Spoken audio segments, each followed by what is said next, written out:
Kia ora. At Fertility New Zealand, our vision is that everyone gets the support they need during their fertility experience. Kia ora koutou. I am Lydia Hemingway and I am the CEO of Fertility New Zealand. Thank you for joining us tonight and welcome to the Fertility New Zealand webinar series. In tonight's webinar, Fertility and Grief. Fertility New Zealand walks alongside all people facing fertility challenges. We do this by providing support, information, and advocacy. And we're the voice of this community through this work. I encourage you to jump online onto our website and check out our services and connect with us through social media. Tonight, I'm so pleased to introduce you to Megan Downer, who is our wonderful guest presenter. Megan is an independent fertility counsellor with over 20 years' experience in the health sector, supporting people through infertility and pregnancy loss. During tonight's webinar, Megan will discuss the emotional impact of infertility and explore strategies for managing grief, finding support within the community, and navigating the complexities of loss. Whether you are personally affected or supporting a loved one, this webinar will provide valuable insights. At the end, we'll have some time for questions, but pop them in the chat anytime and we'll get to them at the end with Megan.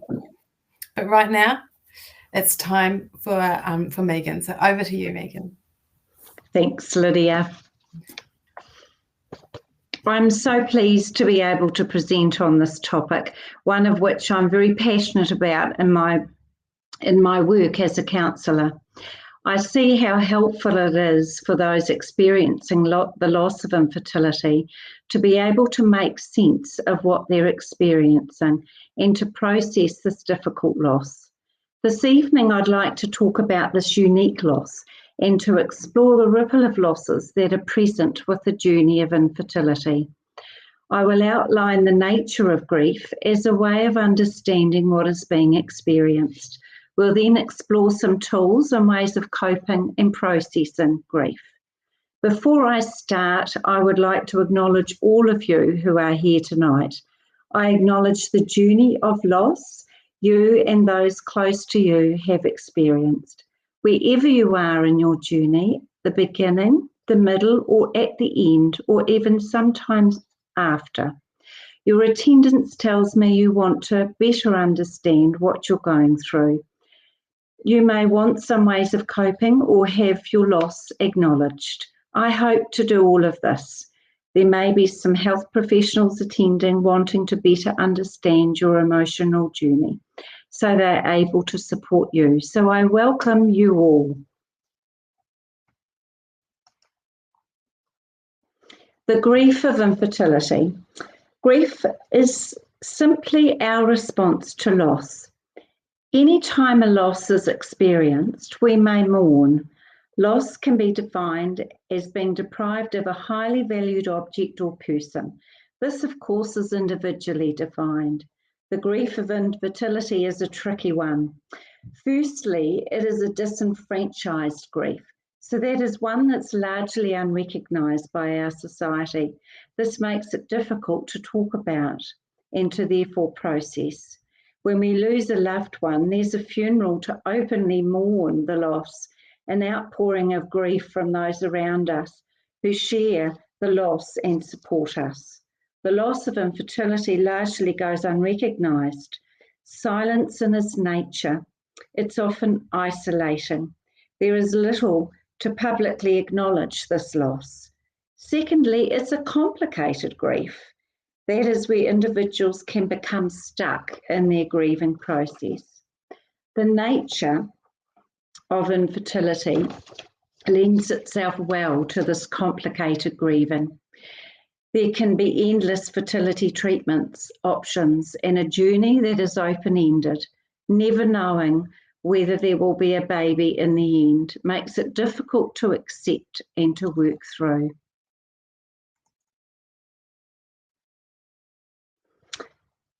Let's look at the nature of grief a little closer. There are many losses associated with infertility, and to explore this helps us to fully acknowledge and understand the experience. Think of it as a pebble dropping into the water.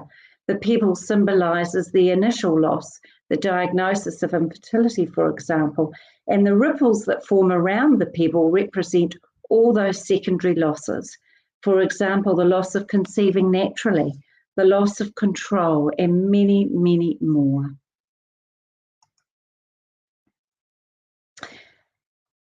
Society leads us to believe that conception is straightforward, but we know for many this is not the case. The loss of infertility can be described as the loss of the way that you thought your fertility would be, naturally, without interventions, smoothly, quickly, privately. Many can struggle with the loss of control, of being able to do this for themselves within the time frame that they imagined. The loss of being excited if there is a pregnancy due to the worry something will go wrong after a long journey or a pregnancy loss.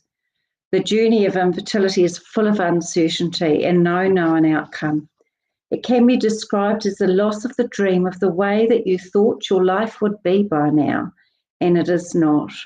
The number of children you may have imagined, the age you thought you would be when you started or completed your family, the partner you dreamed of that never happened, the loss of being able to carry a pregnancy for yourself, the loss of having genetic connection to your children, the loss of not completing your family due to secondary infertility.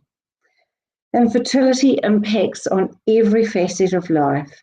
This includes your relationship with others, which may change. The loss around relationships is a difficult one to navigate. It may be hard or feel impossible to socialise with those friends with children or who are pregnant. Perhaps you feel that you don't fit in. You may feel hurt that you're unable to share raising your children with your friends or your siblings. Sharing the experience together of parenthood. Your own relationship may feel under stress as you each grieve this loss differently.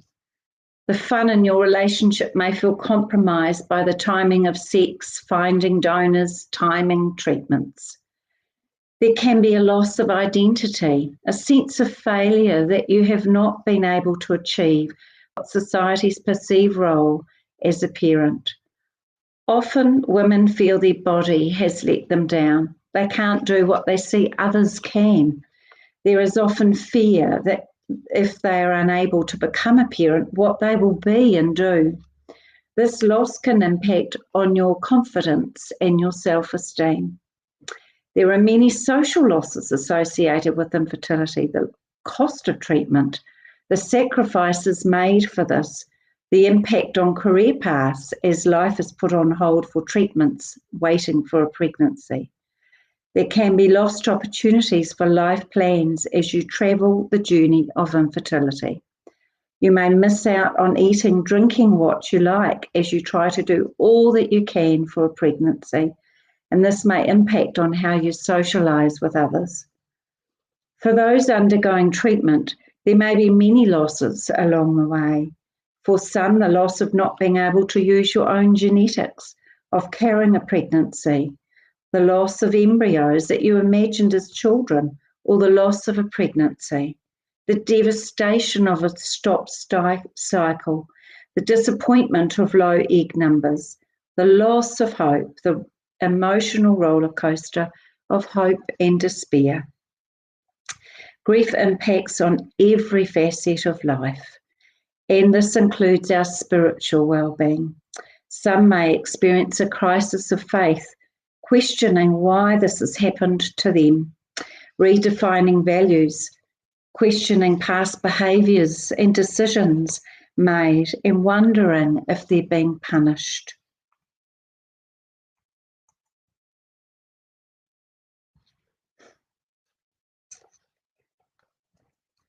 Grief is like a big wave. It's the best way to describe it, I think. Understanding the nature of grief is really important so you can normalise what you're going through. Many people think they're going crazy or they're not coping. when they are just grieving in a way they would expect with such a significant loss and a life crisis. Grief is like being hit by a big wave, so big and forceful, you're bowled over and you can't figure out which way is up or down. You find it hard to catch your breath.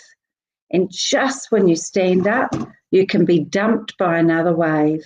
The waves come and go, they crash on you all at once. They're unexpected. You may feel out of control and overwhelmed. We can't stop the waves of grief. That is just what grief is, but knowing how to navigate these waves will help you to manage your journey ahead.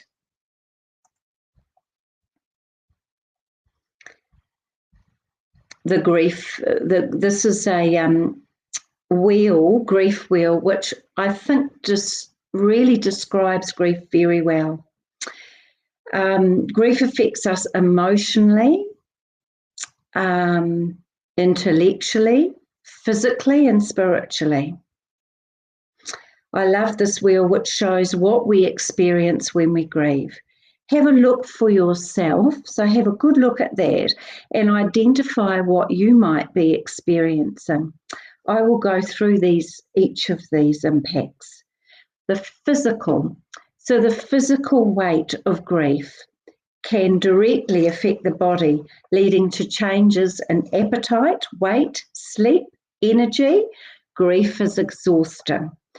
There can be sensory malfunction, so that's loss of smell or taste, pain in the muscles, that's quite common, headaches, change in digestion. All of these things are normal. They're associated with the psychological stress associated with grief. Grief affects our thinking. Our ability to concentrate is compromised. Our memory can be affected. We may feel detached from others, preoccupied with thinking about infertility, searching the internet for answers. There can be disbelief, the feeling that this can't be happening. It is common to want to avoid the things that remind us of our loss, like friends or children. Grief is an emotional experience. Some of these feelings may be uncomfortable, but they are normal. The feeling of resentment, of jealousy at others who have what you so dearly want. They remind you of your loss. Of course you would feel jealous. Anger is also common, but often unwelcomed. Many who grieve feel isolated and alone in their grief. Some feel numb. It's a lot to come to terms with, so that makes a lot of sense too. Anxiety is common with grief and sometimes depression. Remember, it's a life crisis. That makes sense too. Whatever our belief is about life, this may well be questioned in our grief. You may have thought good things happen to those that wait, to good people for a reason, and you may now believe this is not to be so. Why is this happening to me? The unfairness of the situation seems amplified.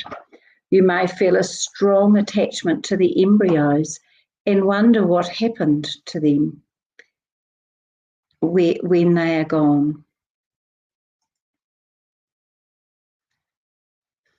Coping with grief. The most important thing to understand about grief is that you need to feel it. Fully inhabiting painful feelings helps us to adjust to and accommodate them. They lose their power over us. This allows grief to shift, lift, and change in intensity. Grief is a bit like a monster in the cupboard. If you muster up the courage to face him, you will realise it's not as terrifying as you think. Expressing your feelings. Find your own way to express your feelings that's right for you. You may want to talk about it with a friend or a counsellor. You may use creative outlets to express your emotions. For example, creating something like a picture of your sadness, through music by choosing a song that makes you cry, reflective practices like mindful walking, that is noticing what you're hearing, you're seeing, feeling during your walk. Some may use meditation, where you focus on your breath. You may use prayer, yoga, journaling. You can explore the expression of grief through ritual. You can attend one of the ceremonies held annually to acknowledge the loss of fertility. Consider acknowledging the significant stages of your treatment along the way, like lighting a candle at the beginning of your treatment, releasing a balloon, or writing a card at the loss of an embryo. You may choose to name a pregnancy that has been lost, or plant a tree to acknowledge their existence. This allows grief to be expressed instead of accumulating until the end of your journey, allowing you to grow from this rather than adopting unhealthy ways of coping and becoming stuck. I encourage you to notice the more uncomfortable feelings. Rather than judging yourself from feeling jealous, angry, or resentful, you may write a letter to your friend that you would not send, expressing your sorrow that you are not pregnant and feeling sad that you're unable to be happy for them. On the days you feel angry, just notice it. Just by naming your feeling, it can enable you to feel it more fully and have a bit of compassion for it. You may want to draw your anger by representing it with colours and shapes. You may prefer a more physical outlet, like a punching bag, tearing up paper, a silent scream into a pillow, or going for a run. In feeling the pain of grief, it is important to learn to calm your distress. That means that after you've endured a wave of grief and felt the feelings that this brings up, you then need to recover from the waves so that you have the stamina to ride the next one. Many people are worried that if they cry, they won't stop, they won't cope, they will fall apart. The truth is that if we disconnect from grief, we disconnect from ourselves. Think of what helps to comfort you when you are upset. It's so different for all of us. It might be a cuddle, a cuppa, a walk in nature, lighting a candle, listening to music. You might like wrapping up in a warm blanket, watching a mindless program, smelling a scent that reminds you of a wonderful time in your life. Make a list of all those things that you find comforting with the 5 senses and keep it handy so that when you need it, you don't need to think about it, because it's very hard to do when you're upset. Probably one of the most difficult losses in this journey is the loss of control. You can't control what month you may get pregnant or when your friends get pregnant unexpectedly. You're unable to control the outcome of your treatment or whether your pregnancy will go on, and the insensitive things people may say. Making a conscious decision to let go of those things you have no control over will lighten the load and preserve your energy into focusing on what you can control. Letting go means letting go of time frames. For example, if I get pregnant this month, then I'll have a baby by the end of the year or before I'm 40. Replace this with saying something like, I am doing all that I can to get pregnant. The rest is out of my control. You can also focus on identifying all those things that you have control of, like exercise, food, relaxation.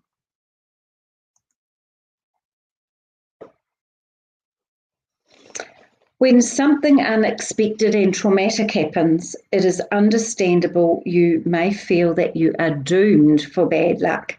For example, after a pregnancy loss, you may think this will happen again. After a failed cycle, being fearful that you will never get pregnant. This sort of thinking is called fortune telling and catastrophizing. It is quite common to develop this sort of faulty thinking during times of difficulty. You may end up just believing these unconscious thoughts rather than being conscious of them and learning to challenge them in a rational way. The problem with thinking like this is that our thoughts impact the way that we feel. The stress is felt in our body, and our behaviour is a direct response to these thoughts. For example, thinking that you will never get pregnant causes you to feel anxious, fearful, out of control. Your body may respond with a racing heart, feeling nauseous or getting sick. You'll behave in ways that reflect how you feel, like shutting down, for example, or over Googling everything that you can to find out the best ways to improve your chances of a pregnancy. I encourage you to instead catch these faulty thoughts, take them to court. Imagine you're in a courtroom with the thought, I will never get pregnant. You will need to have evidence that this is true. The truth is that we can't say you will, but we can't say that you won't. Start by saying to yourself, what is the truth of this statement? Try very hard to stay in the here and now. Notice when you jump to imagining the future. You may simply remind yourself, my next step is to prepare for my egg collection. Just stay with where you are. Or statements like, I am doing all that I can to achieve a pregnancy. It's much more accurate and positive. Self-compassion. We can be very hard on ourselves in times of difficulty, judging ourselves for being angry or jealous, for not wanting to socialise with friends, not wanting to go to the child's birthday party. This journey is difficult enough without being hard on yourself. Teaching yourself how to be self-compassionate is a great coping skill. One way of doing this is by talking to yourself as you would a friend. Make a conscious effort to notice your harsh critic. I'm not a good friend because I can't be happy for them. Then respond as you would to a friend going through this. I understand you would not want to go to that birthday party. That would be really hard. It's okay that you can't do that at the moment. They'll understand. This response allows you to do what you need to do to take care of yourself in your grief, and the empathy will enable you to have compassion for your grief.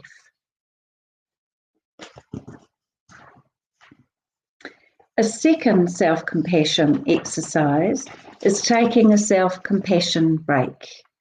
There we go. Sorry. This will help you to improve your understanding and love for yourself. To begin, think of a situation that is causing you stress. Think about how this makes you feel emotionally and physically. An example could be, you may feel sad and angry that you appear the only one that is not pregnant or has children. To activate your mindfulness, you start by responding to the feeling. For example, this hurts so much, or I feel so sad. The next step is to bring some perspective by saying, there are other people like me who are also going through this. This activates the rational thinking that suffering is an unavoidable part of life. You can then follow this up by putting your hand on your heart or anywhere that feels comforting and say, I'm not alone. I need to look after myself.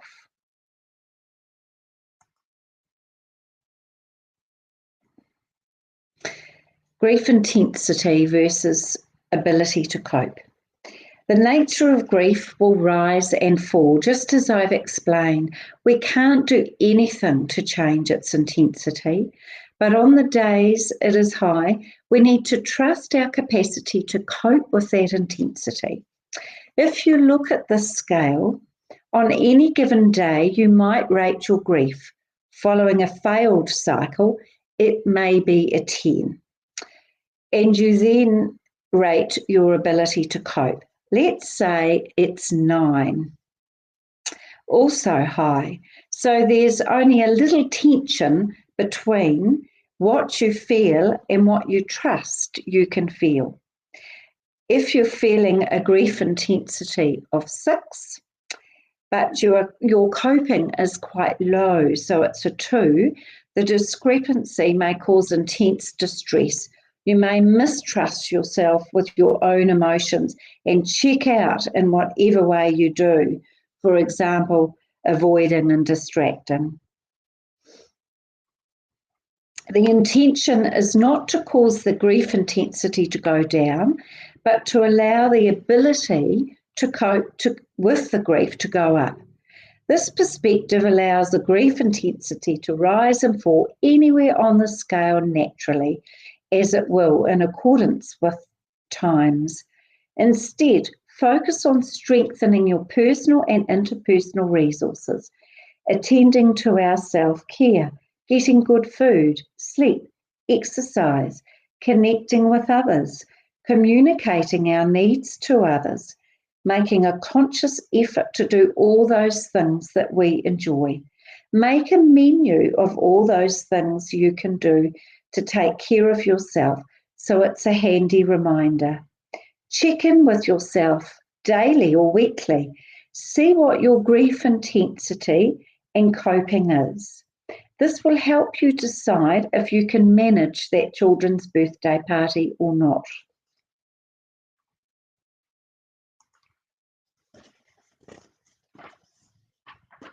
That brings me to the conclusion of my presentation. Grief is a normal response to an unexpected loss of fertility.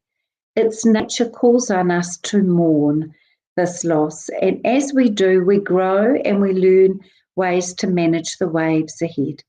I hope this webinar has been helpful in further understanding grief. What can help, what can hinder it?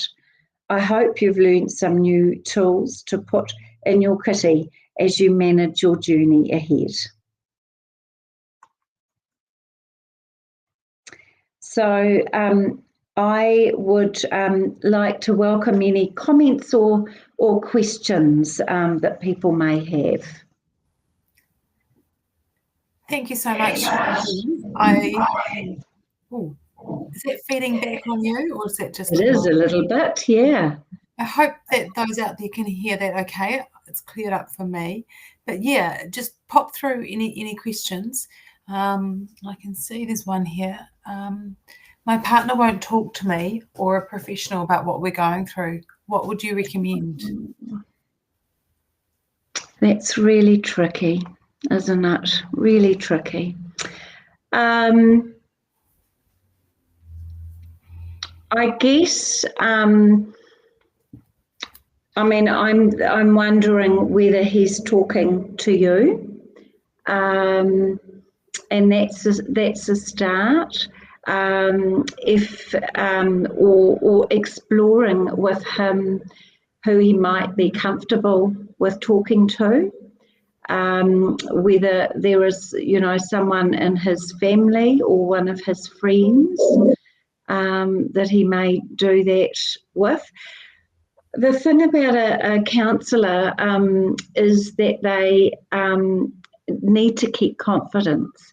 So that can often be really, it can be really helpful for people to be able to do that, because they're not going to judge you, they're going to listen.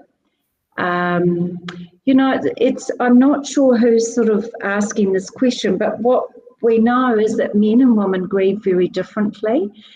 So if we're talking about a male here, sometimes they grieve in what we call an instrumental way. So they like to be doing something. So it might be even through their work that they are thinking about what they're experiencing. So sometimes we can sort of expect, I think, others to have that same need to talk about everything that often women do. So we have to be a little bit cautious about that. They may not have that same need to talk about it. So it may even be you that would benefit from some support. Thanks, Megan. Is that helpful to the person who's asked it? You mentioned in your presentation the annual ceremonies, and I just wondered if you wanted to explain a little bit more about what they are. I've attended them and found them enormously beneficial and really special as well. Yes. And I wondered if you could explain them a little bit more. Well, they started with actually originally a counsellor from one of the clinics who also has a lived experience of infertility, and then they grew from there to other celebrants as well who have similar experience. So, I mean, I just think they're absolutely beautiful. So it really is a public acknowledgement of the losses associated with infertility. It doesn't require anybody that attends to say anything. There is opportunity to light candles, and really the celebrants do all of the talking. There's beautiful music and poems and readings to, I guess, illustrate that expression of loss. I just think they're so beautiful. We get really great feedback from people that have the courage to attend. I do appreciate that it takes a lot of courage to go to them, but I certainly have never had anyone that's attended that hasn't spoken very highly and said they were so pleased that they went. And just the power of actually being with others and knowing that you're not alone, there's something pretty special about that. So, I mean, last year we had, I think, Lydia, it was in June, wasn't it? Yeah, I think so. Yeah. So I think that's we've had all different times of the year, but I think that worked quite well. So I mean, it will be advertised through Fertility New Zealand. I was just going to say, keep an eye on our Facebook page and website, or flick us an email on info@fertilitynz.org.nz if you want any more information about that. But I appreciate that people, it may not be for everybody, but I just found it really significant. Yeah. I actually have some people that come back again and again. They've come a few times. Yeah. I understand that. Another question. Yes. I have depression from my first child, which has prevented me from having another. Sometimes I don't know if I'm in grief or depression. Oh, that's tough. Yeah, that's really tough. I have depression from my first child. So I'm thinking that she's talking about postnatal depression. And she feels that was so difficult that it's prevented her from having another child. That's double loss, isn't it? So there's it's a bit of a tricky thing, isn't it, grief and depression, but there's a real difference. So with depression, we sort of describe it as feeling sad for no good reason. So, there's sort of no change. it feels like this heavy cloud that exists every day, and it doesn't shift. With grief, you know, I describe those waves, but in between those waves, we can experience some light moments and some joy. So it is definitely, it is quite different. You know, when we looked at that wheel before, there are, you know, we know that sleep, appetite, all those things are affected by grief. But I think the main thing with depression is that it is just like this blanket that exists and doesn't really shift. So, you know, definitely I think with depression, it's really important to get some professional support. In terms of, you know, often clients that are working with me during their pregnancy and they may be experiencing depression, I will often refer them to the maternal mental health team. So they're a specialist team that work with women that have depression during pregnancy, and they can help support women with medication that is safe during pregnancy, and the tools and support during the pregnancy, so that and also support and tools following the birth as well. So I did want to mention that as well, because they that's a really important support. So sometimes with the women that I work with, I'll be working with them and they'll also have this team to support them as well.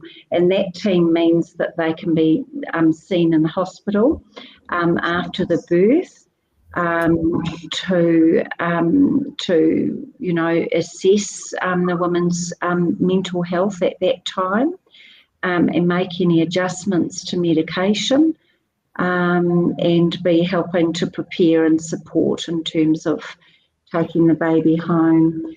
They also, you know, can facilitate longer stays in hospital and assist with the birth plan too. Thank you. I'm often asked triggering questions at work. Are you having any more children? How old are you? Etc., etc. Sometimes I'm so on the spot and simply don't want to answer. How to shut these questions down? I think what's a way to shut these questions down? Well, you know, one of the things is to maybe come up with something that you're comfortable with. So I always suggest, you know, come up with something. So have a little think about it, write it down, and just use the same answer. You know, so I mean, I'm just trying to think on the spot myself of what people find helpful. What are some of the things that they say? So, you know, there's lots of different things. Some people say things like, it's not always that easy for everybody. And they prefer to give more of an honest and direct answer. Other people may say, you know, at some point, and they might want to avoid it. The problem with answering like that is that then you know, those questions can come up time and time again. Some people may say, you know, look, that's not the best question to be asking people. They might be quite upfront about that. or they might come up with a comical answer if they want to. So you just got to find something. Sometimes you see, often there's different answers for different groups. So if it's in a workplace, you may not want to be getting into anything. So you might give something, very standard that shuts it down. I don't really want to talk about this. Yes. I've heard of people that just go for the brutal honesty to make the other person feel uncomfortable, not in a mean or negative way, but just to try and to stop the questions and future questions as well. It's a tricky one, and there's sort of there's a right answer. It's about personal circumstance, isn't it? Yeah, absolutely. And if you want to shut the questions down, then you need to think of a response that will do that. That's not something that I feel that I want to talk about at work. And if I do, I'll let you know. Thank you, Megan. I just if there's any more questions coming through, we'll just leave it for another wee moment. Sure. And then, but I just want to thank you so much for talking to us tonight. You're welcome. There's so many different types of grief associated and loss associated with fertility, and it's just really wonderful to have you talking with us today about this, and we appreciate it so very much. Sorry, I'll just get.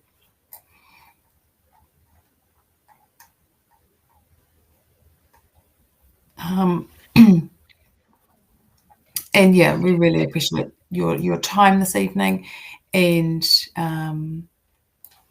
your time putting together the presentation. And thank you everybody for joining us this evening. I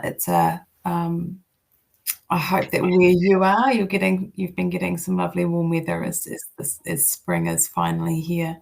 Do make sure to follow us on social media and keep up to date with the webinar series. We've got some really, some wonderful library of webinars that you can access through our website. Our next one coming up is with Zoe Lawton and Margaret Casey on the 22nd of October. They're both two lawyers who specialise in fertility. And Zoe and Margaret are going to talk to us about the legal side of fertility and when it's useful or required to seek legal advice.